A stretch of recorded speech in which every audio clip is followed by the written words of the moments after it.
नमस्कार बच्चों, स्वागत है आपका ज्योतिर्वा एजुकेशन पर। आज हम पढ़ेंगे क्लास 6 हिंदी का चैप्टर नंबर 13 पेड़ की बात। क्या आपने कभी कोई बीज बोया है? बीज से पेड़ बनने की कहानी बहुत रोचक है। कैसे अंकुर फूटता है, पौधा बनता है, धीरे धीरे बढ़ता है और बड़ा होकर पेड़ बन जाता है। आइए जानते हैं पेड़ की बात। बहुत दिनों तक मिट्टी के नीचे बीज पड़े रहे। इसी तरह महीना दर महीना बीतता गया। महीने दर महीना बीतता गया मतलब ऐसे ही टाइम पास हो जाता है। बीज लंबे समय तक मिट्टी में छिपा रहता है और सही वातावरण का इंतजार करता है। सर्दियों के बाद वसंत आया। उसके बाद वर्षा की शुरुआत में 2-1 दिन पानी बरसा। मौसम बदलने पर बीज को पानी और सही वातावरण मिलता है। जैसे गर्मी के बाद में बारिश आती है तो खेतों में नई नई घास उगने लगती है और अब छिपे रहने की आवश्यकता नहीं थी। मानो बाहर से कोई शिशु को पुकार रहा हो, और सोए मत रहो, ऊपर उठो, सूरज की रोशनी को देखो। बीज अंकुरित होकर बाहर निकलने लगता है, जैसे बच्चा जन्म लेकर पहली बार दुनिया को देखता है। आहिस्ता आहिस्ता बीज का ढक्कन दरक गया। 2 सुकोमल पत्तियों के बीच अंकुर बाहर निकला। बीज से छोटा पौधा निकलता है, जैसे अंडे से चूजा बाहर निकलता हो। अंकुर का एक अंश नीचे मिट्टी में मजबूती से गड़ गया और दूसरा अंश मिट्टी भेदकर ऊपर की ओर उठा। अंश मतलब होता है एक पार्ट, उसका एक हिस्सा। तो यहाँ पर यह बताया गया है कि जो अंकुर होता है, जब पौधा जमने लगता है तो अंकुरित होने के बाद में जो उसका एक हिस्सा ऊपर की ओर आता है और दूसरा हिस्सा जो है उसका नीचे चले जाता है। जो नीचे वाला हिस्सा होता है उसको हम जड़ बोलते हैं, रूट बोलते हैं, और जो ऊपर वाला हिस्सा होता है उसको हम स्टेम बोलते हैं, तना बोलते हैं। क्या तुमने अंकुर को उठते देखा है? जैसे कोई शिशु अपना नन्हा सिर उठाकर आश्चर्य से नई दुनिया को देख रहा हो। अंकुर का बाहर आना बहुत ही प्यारा और अद्भुत लगता है, जैसे छोटा बच्चा पहली बार आंखें खोलकर चारों ओर देखता है। इसका अंकुर निकलने पर जो अंश मिट्टी के भीतर प्रवेश करता है उसका नाम जड़, और जो अंश ऊपर की ओर बढ़ता है उसे तना कहते हैं। सभी पेड़ पौधों में जड़ व तना 2 भाग मिलेंगे। तो जितने भी पेड़ पौधे होते हैं उनमें जड़ और तना अवश्य ही होता है। चाहे पेड़ आम का हो या फिर गुलाब का पौधा हो, उसमें जो नीचे वाला पार्ट होगा वो जड़ होगी और जो ऊपर वाला पार्ट होगा वो तना होगा। यह एक आश्चर्य की बात है कि पेड़ पौधों को जिस तरह ही रखो, जड़ नीचे की ओर जाएगी व तना ऊपर की ओर उठेगा। तो बच्चों, ये बहुत एक आश्चर्य की बात है। अगर आप पौधे को उल्टा भी लटका दोगे तो उसकी जड़ जो है वो नीचे की तरफ आ जाएंगी और जो उसका तना है वो ऊपर की तरफ चला जाएगा। एक गमले में पौधा था। परीक्षण करने के लिए कुछ दिन गमले को ऊंधे लटकाए रखा। मीन्स एक गमला लिया और उसको टेस्ट करने के लिए कि क्या सच में ऐसा होता है कि उसकी जड़ होती है वो हमेशा नीचे की तरफ ही रहेंगी। तो उस गमले को उल्टा लटका दिया जाता है। जो उसकी जड़ होती है वो ऊपर की तरफ कर दी जाती है और जो उसका तना होता है, पत्तियां होती हैं, वो नीचे की तरफ कर दी जाती हैं। तो ऊंधा मतलब होता है उल्टा लटकाए रखा। पौधे का सिर नीचे की तरफ लटका रहा और जड़ ऊपर की ओर रही। 2-1 दिन बाद क्या देखता हूँ कि जैसे पौधे को भी सब भेद मालूम हो गया हो। मतलब फिर उसके बाद में जब हमने ये गमले को उल्टा लटका दिया तो 2-1 दिन ऐसे बीत जाते हैं। फिर देखते हैं कि ऐसा महसूस होता है, यह मालूम होता है कि जैसे पौधे को सब कुछ पता लग गया हो कि उसको उल्टा लटका रखा है, क्योंकि उसकी जो जड़ें थी वो नीचे की तरफ चलने लगती है, बढ़ने लगती है, और जो उसकी तना और पत्तियां थी वो ऊपर की तरफ को मुड़ने लगती है। उसकी सब पत्तियां और डालियां टेढ़ी होकर ऊपर की तरफ उठाई तथा जड़ घूमकर नीचे की ओर लटक गई। तुमने कई बार सर्दियों में मूली काट कर बोई होगी, देखा होगा पहले पत्ते व फूल नीचे की ओर रहे, कुछ दिन बाद देखोगे कि पत्ते और फूल ऊपर की ओर उठ आए।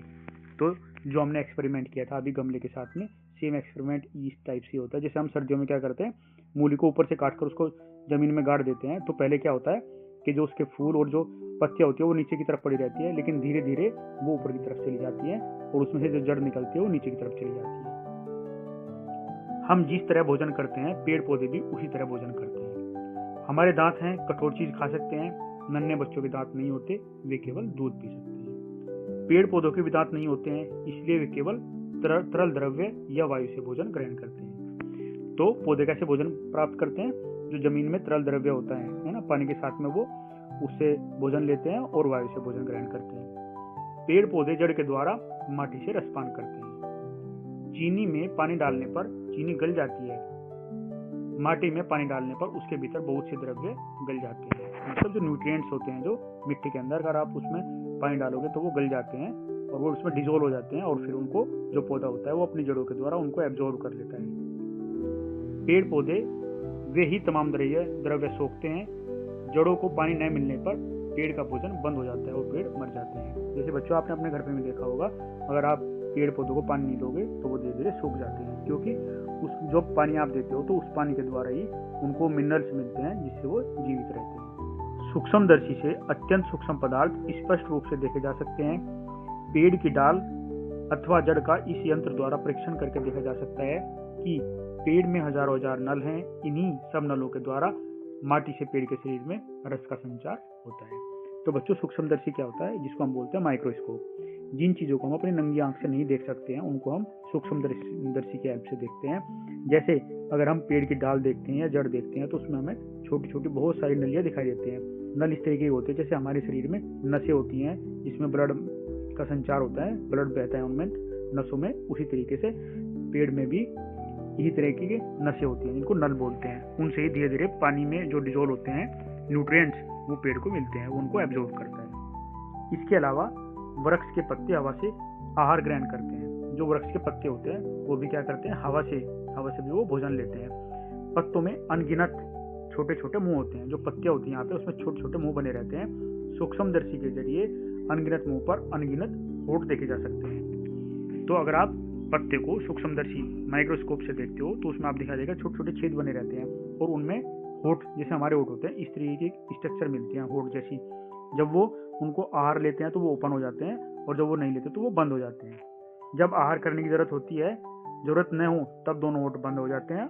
और जब हम श्वास प्रवास ग्रहण करते हैं तब प्रवास के साथ एक प्रकार की विषाक्त वायु बाहर निकलती है, उसे अंगारक वायु कहते हैं। बच्चों ये बहुत इंपॉर्टेंट है, इसको समझना है। यहाँ पर बताया गया है कि जब हम श्वास और प्रवास ग्रहण करते हैं, मतलब श्वास और प्रवास ग्रहण करने का मतलब है जब हम सांस को लेते हैं और सांस को छोड़ते हैं। जब सांस को छोड़ते हैं तो उसके साथ में क्या होता है, एक विषाक्त वायु बाहर निकलती है जिसे अंगारक वायु कहते हैं। तो जब हम सांस लेते हैं तो हम ऑक्सीजन को एब्जॉर्ब करते हैं, अंदर जाती है ऑक्सीजन, और जब हम बाहर हवा को हम छोड़ते हैं, प्रवास करते हैं, तो उसके क्या आती है, कार्बन डाइऑक्साइड बाहर निकलती है। हम अंदर क्या लेते हैं, ऑक्सीजन, और बाहर क्या निकलते हैं, CO2 कार्बन डाइऑक्साइड।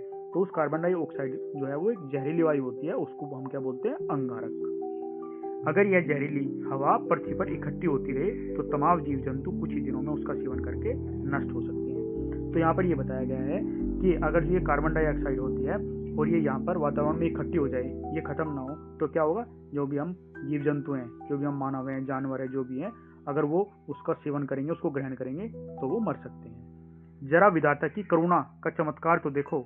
यहाँ पर क्या बोला गया है, विधाता मतलब जो ऊपर वाला भगवान है, उसकी करुणा मतलब दया का चमत्कार तो देखो कि जो जीव जंतुओं के लिए जहर है, पेड़ पौधे उसी का सेवन करके उसे पूर्णतः शुद्ध कर देते हैं। तो यहाँ पर यह बताया गया है कि भगवान की कितनी करुणा है, दया है, कि जो कार्बन डाइऑक्साइड सभी जीव जंतुओं के लिए जहर है, वो क्या करते हैं, वो पेड़ उसको एब्जॉर्ब करके उसको शुद्ध कर देते हैं, उसको दोबारा से फिर अपने भोजन के लिए यूज कर लेते हैं और उसमें से ऑक्सीजन फिर बाहर निकाल देते हैं। पेड़ पौधे प्रकाश चाहते हैं, प्रकाश न मिलने पर ये बच नहीं सकते। तो यहाँ पर ये बताया गया है कि पेड़ पौधों के लिए प्रकाश बहुत ही जरूरी है। अगर उनको प्रकाश नहीं मिलेगा तो वो बच नहीं पाएंगे, क्योंकि प्रकाश और जो अंगारक वायु कार्बन डाइऑक्साइड होती है उसको मिलने से ही इनको भोजन की प्राप्ति होती है। पेड़ पौधों को सर्वाधिक कोशिश यही रहती है कि किसी तरह उन्हें थोड़ा सा प्रकाश मिल जाए। यदि खिड़की के पास गमला में पौधा रखो तब देखोगे कि सारी पत्तियां व डालियां अंधकार से बचकर प्रकाश की ओर बढ़ रही हैं। तो बच्चों इस एक्सपेरिमेंट को आप घर पर कर सकते हो।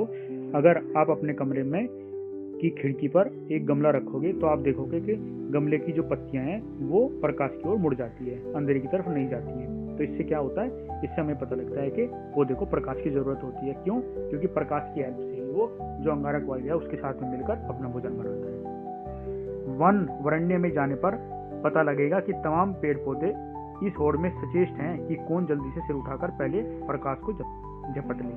तो यहाँ पर ये बताया गया कि अगर आप वन में जाओगे तो आप देखोगे बड़े बड़े पेड़ होते हैं वन में, तो वहाँ पर आपको ऐसा महसूस होगा कि वो ऊपर की तरफ बढ़ते रहते हैं। तो उनकी यही कोशिश रहती है कि सबसे पहले प्रकाश किसको मिल जाए। बेल लताएं छाया में पड़े रहने से प्रकाश के अभाव में मर जाएंगी, इसलिए वे पेड़ों से लिपटी हुई निरंतर ऊपर की ओर अग्रसर रहती हैं। तो बच्चों आपने देखी होंगी जो बेल होती है ना, किसी की बेल अब जब आप देखोगे तो वो क्या है, पेड़ से लिपट कर ऊपर की तरफ बढ़ती रहती है। अगर वो नीचे जमीन पर पड़ी रहेंगी तो उनको प्रकाश नहीं मिलेगा, लाइट नहीं मिलेगी और वो मर जाएंगी। अब तो समझ गए होंगे कि प्रकाश ही जीवन का मूल मंत्र है। सूर्य किरण का स्पर्श पाकर ही पेड़ पल्लवित होता है। पेड़ पौधों के रेशे रेशे में सूरज की किरणें आबद्ध हैं। ईंधन को जलाने पर जो प्रकाश व ताप बाहर प्रकट होता है वह सूर्य की ऊर्जा है। पेड़ पौधे व समस्त हरियाली प्रकाश सत्याने का जाल है। तो बच्चों यहाँ पर यह बताया गया है कि जो सूर्य की रोशनी है वो ही जीवन का मूल मंत्र है, क्योंकि जो सूर्य की रोशनी है वो पेड़ पौधे एब्जॉर्ब करते हैं, उससे अपना भोजन बनाते हैं। भोजन बनाने के बाद में वो एनर्जी जो है उनके अंदर स्टोर हो जाती है। जब आपने देखा होगा कि जब हम लकड़ी को जलाते हैं तो उसमें से एनर्जी निकलती है ना, आग जब जलाते हैं तो वो कौन सी एनर्जी है, वो वही एनर्जी है जो वो सूर्य से एब्जॉर्ब करते हैं, तो उसे इकट्ठा कर लेते हैं, फिर वो धीरे धीरे हम मनुष्य के भी काम आती है ना। तो यहीं पर ये बताने की कोशिश की गई है। और जो ये पेड़ पौधे हैं ये बताते हैं कि ये उनको जो एनर्जी है सूर्य से उनको इकट्ठा करने का एक जाल बना रखा है प्रकृति ने। पशु, डांगर, पेड़ पौधे या हरियाली खाकर अपने प्राणों का निर्वाह करते हैं। पेड़ पौधों में जो ऊर्जा का प्रकाश समाहित होता है वह इसी तरह जंतुओं के शरीर में प्रवेश करता है। अनाज व सब्जी न खाने पर भी हम बच नहीं सकते। सोचकर देखा जाए तो हम भी प्रकाश की खुराक पाने पर ही जीवित हैं। तो यहाँ पर यही बताया गया है कि जो भी पेड़ पौधे जो भी होते हैं सब वो प्रकाश को इकट्ठा करते हैं, और वो जो प्रकाश होता है, जो एनर्जी होती है, वो धीरे धीरे मनुष्य के अंदर चली जाती है। चाहे हम सब्जी खाएं, अनाज खाएं, या हम उसको जलाते हैं, लकड़ी को जलाते हैं, या जो पशु और डांगर होते हैं वो हरियाली घास खाते हैं ना, तो उसमें भी वही प्रकाश रहता है। उसी से जीवन का यापन होता है, जीवन चलता है, हमें उसी से एनर्जी मिलती है। तो अल्टीमेटली जो जीवन चलाने के लिए जिसकी जरूरत होती है वो क्या होता है? प्रकाश, सूर्य की रोशनी। कोई कोई पेड़ 1 वर्ष के बाद ही मर जाते हैं। सब पेड़ मरने से पहले संतान छोड़ जाने के लिए व्यग्र है। बीज ही उनकी संतान है। तो यहाँ पर ये बताया गया है कि कुछ पेड़ क्या बहुत ज्यादा होती है, कुछ की कम होती है, लेकिन जब वो उन पेड़ों के मरने से पहले वो एक बीज छोड़कर जाते हैं और उस बीज से नया जो है उनका पेड़ या पौधा बन जाता है। बीज की सुरक्षा व सार संभाल के लिए पेड़ फूल की पंखुड़ियों से घिरा एक छोटा सा घर तैयार करता है। तो यहाँ पर ये बताया गया है कि जो बीज हैं, पेड़ अपने बीज मतलब उनके बच्चे हो गए, पेड़ के बच्चे कौन हुए? बीज। उनकी रक्षा के लिए क्या करते हैं? वो फूल बनाते हैं, और फूल में पंखुड़ियां होती हैं, तो पंखुड़ियों के अंदर बीज होता है, तो उनकी रक्षा के लिए वो फूल बनाते हैं। फूलों से आच्छादित होने पर पेड़ कितना सुंदर दिखलाई पड़ता है, जैसे फूल फूल के बाने वह स्वयं हंस रहा हो। तो यहाँ पर ये बताते हैं जब पेड़ों पर फूल आ जाते हैं तो वो कितने सुंदर दिखाई देते हैं, और वो ऐसे लगते हैं जैसे पेड़ जो है खुद ही हंस रहा हो। फूलों की तरह सुंदर चीज और क्या है? जरा सोचो तो। पेड़ पौधे तो मटमैली माटी से आहार व विषाक्त वायु से अंगारक ग्रहण करते हैं, फिर इस अपरूप उपादान से किए इस तरह ऐसे सुंदर फूल खिलते हैं।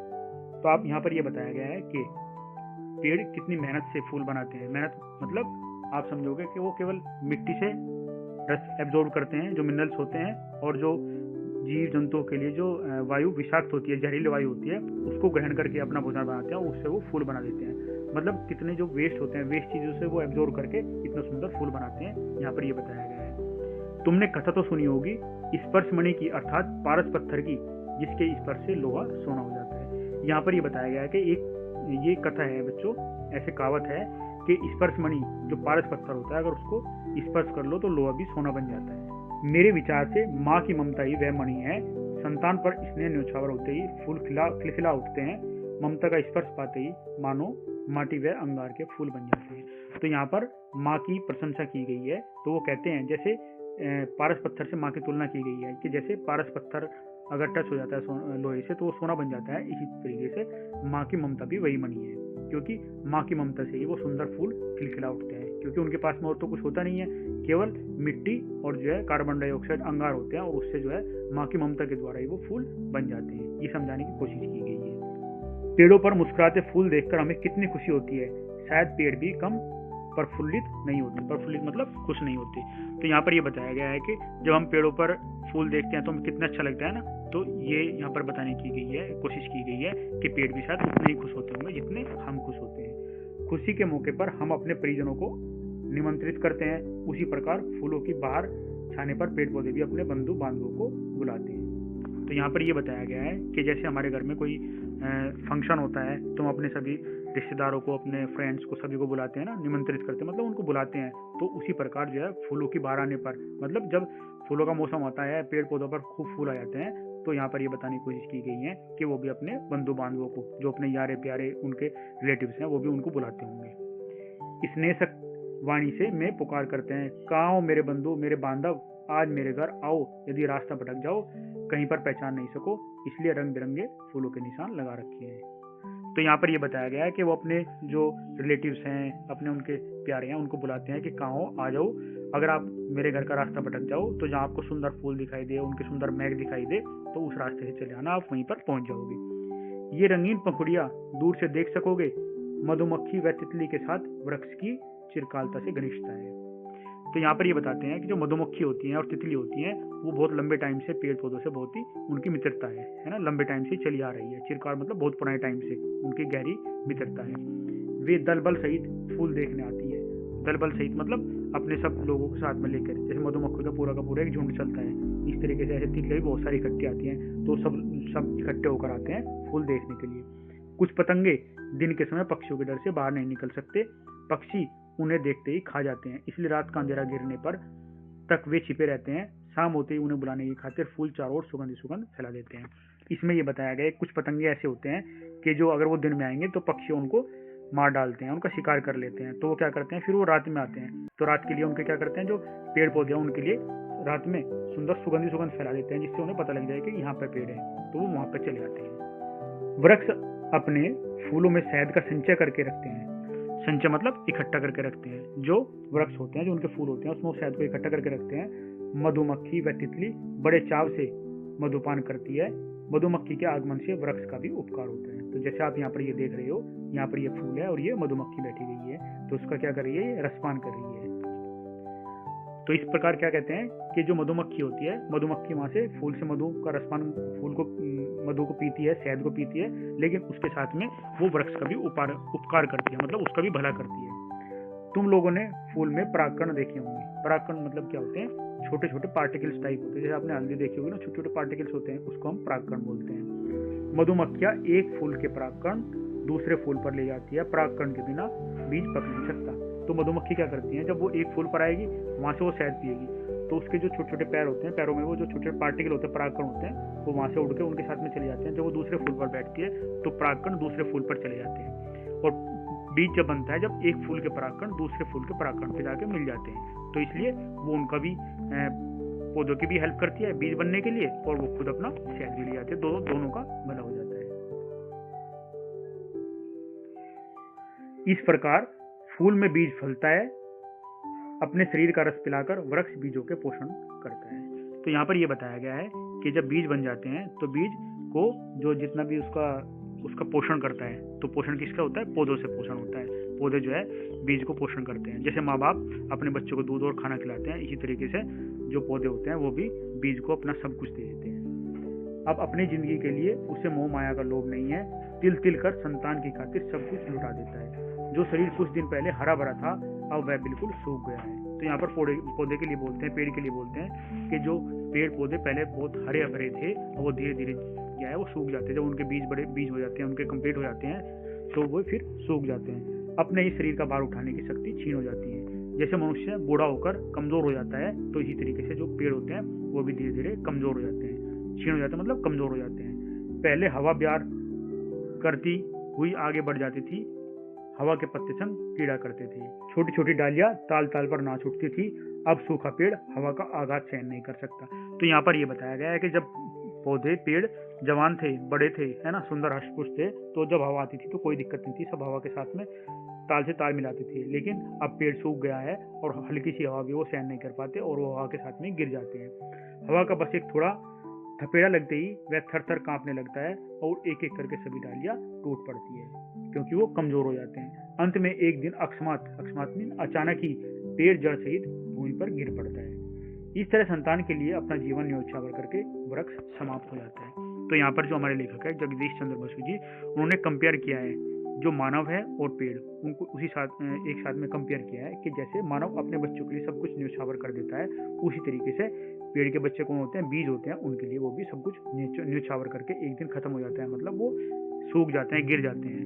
लेखक से परिचय बच्चे हुए अपने जगदीश चंद्र बसु जी, जिनका जन्म हुआ 1858 में और उनकी मृत्यु हुई 1937 ईस्वी में। प्रसिद्ध वैज्ञानिक जगदीश चंद्र बसु का बचपन प्रकृति का अवलोकन करते हुए बीता। पेड़ पौधों जीव जंतुओं से प्रेम करते हुए उनकी शिक्षा आरंभ हुई। वे जीव विज्ञान, भौतिकी, वनस्पति विज्ञान तथा विज्ञान कथा लेखन में रुचि रखने वाले एक बहुविध व्यक्ति थे। बहुविध मतलब जो सभी में रुचि रखते, सभी को जानते थे, जैसे जीव विज्ञान, भौतिकी, वनस्पति विज्ञान और विज्ञान। उन्होंने सिद्ध किया कि पौधों का एक निश्चित जीवन चक्र व प्रजनन प्रणाली होती है। वे अपने परिवेश के प्रति जागरूक होते हैं। इस प्रकार यह स्थापित करने वाले विश्व के पहले व्यक्ति थे कि पौधे किसी भी अन्य जीव के समान होते हैं। तो यहाँ पर उन्होंने ये बताया कि जो पेड़ पौधों का जीवन चक्र होता है, जो मनुष्य होते हैं, वो उनके जीवन चक्र के जैसा ही होता है।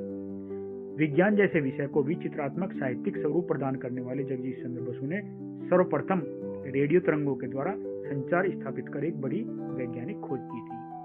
पेड़ की बात का बांग्ला में से हिंदी में अनुवाद शंकर सेन ने किया था। तो बच्चों, ये थे अपने जगदीश चंद्र बसु जी, और इस पार्ट को हम यहीं पर कंप्लीट करते हैं। मैं उम्मीद करता हूँ कि अच्छे से आपको समझ में आया होगा।